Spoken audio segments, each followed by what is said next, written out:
Hello and welcome back to Miss Hannah Loves Grammar. In this video, I'm giving you all you need to know ahead of your English Language Paper 1. So at a glance, this paper is worth 50% of your English Language grade and it's an hour and 45 minutes long. You've got 5 questions to answer, 4 of which are based on one piece of fiction, an extract from either a short story or a novel. And this is what you've got to do. For section A, you're responding to questions 1 to 4 in relation to the source. And as I'll get onto it, question 5, you're writing your own piece. So broadly speaking, this is what you have to do in those time conditions. Question 1 is you listing 4 things in response to what they ask you for. Question 2 is you analysing language with specific lines required. Question 3 is you analysing the structure of the source as a whole. Question 4 is you responding to a statement and analysing both language and structure. And question 5, as I've just referenced in section B, is you doing some creative writing. Let's now consider how many marks are up for grabs. So out of the 80 available marks, you're looking at a quarter of the marks coming from question 4 and half the marks from question 5. So it makes sense that the aim of the game here is about maximising marks and considering that really it's about a mark every minute and a half on this paper.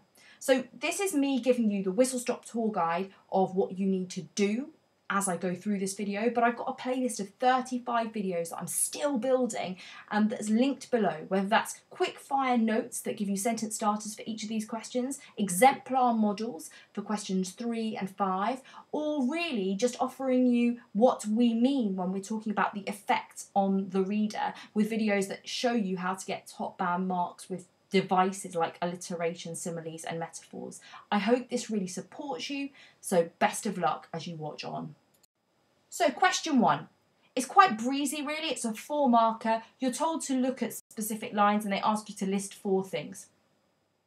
So you need to read carefully to know which lines you're looking for and exactly what you're meant to be listing on. But really it's 1 fact per line. Remember to use a full stop at each of the listings that you're making. No quotes.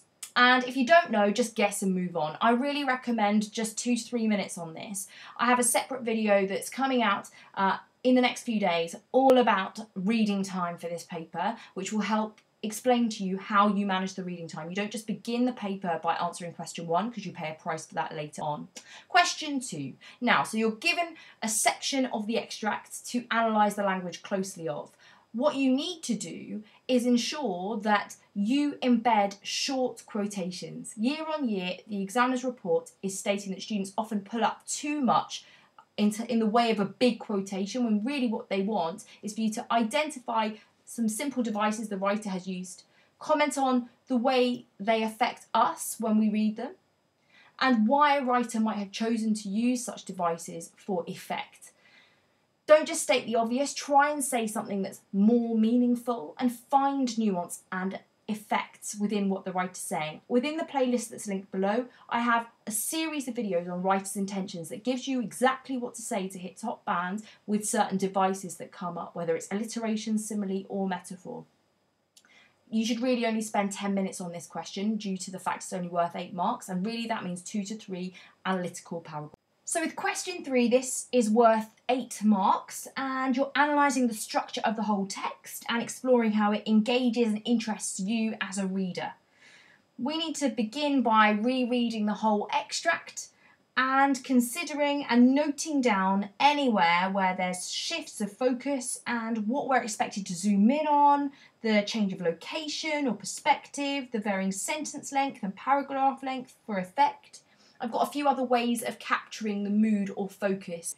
Consider how it changes between the start, the middle and the end, the significance of the title and paragraph length as a whole, what that does for us. You should be able to name and identify any structural features that you can spot, and it's easiest to structure your response by exploring how it shifts from the beginning, middle and end.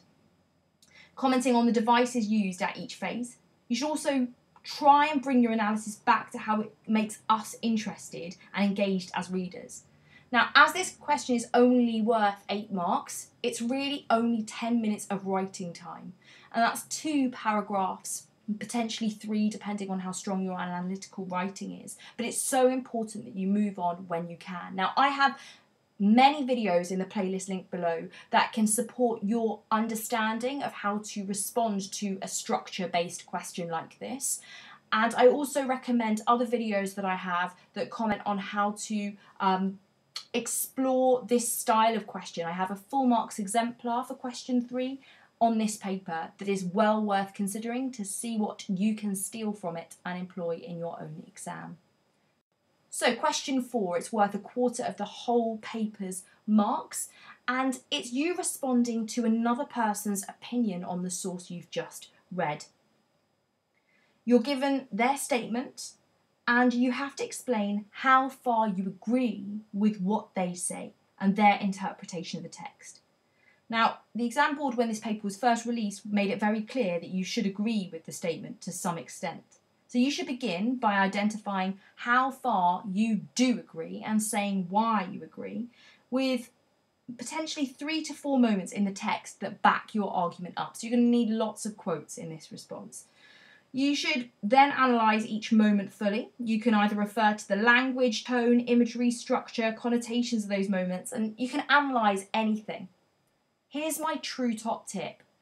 You've just analysed language in question 2, you've just analysed structure in question 3. This paper is marked by different examiners for different questions. By all means, recycle the same evidence. Your examiner will not know that you've done this.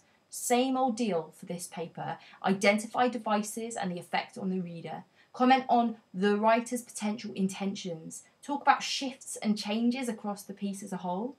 Plan your topic sentences also. It's so important that you make sure you've explained why you have the opinion you've got, and in particular that you consider the effect and impact of what the writer was trying to elicit from you. This question decides your overall weighting, I think, in many ways. It's worth so much, and so really time management is key with this first section. It's worth half your time on the reading section, and that's half an hour of writing time. I've got a separate video coming out on how to make the most out of the reading time that you're given, but for now, that would be your whole section A done. So this question is worth half the paper. You get 24 marks for the content of what you're saying, so whether it's actually interesting, and 16 marks for the grammar and accuracy. Our advice is that you use the image carefully. Begin by circling maybe 3 things that are in the image that you want to describe.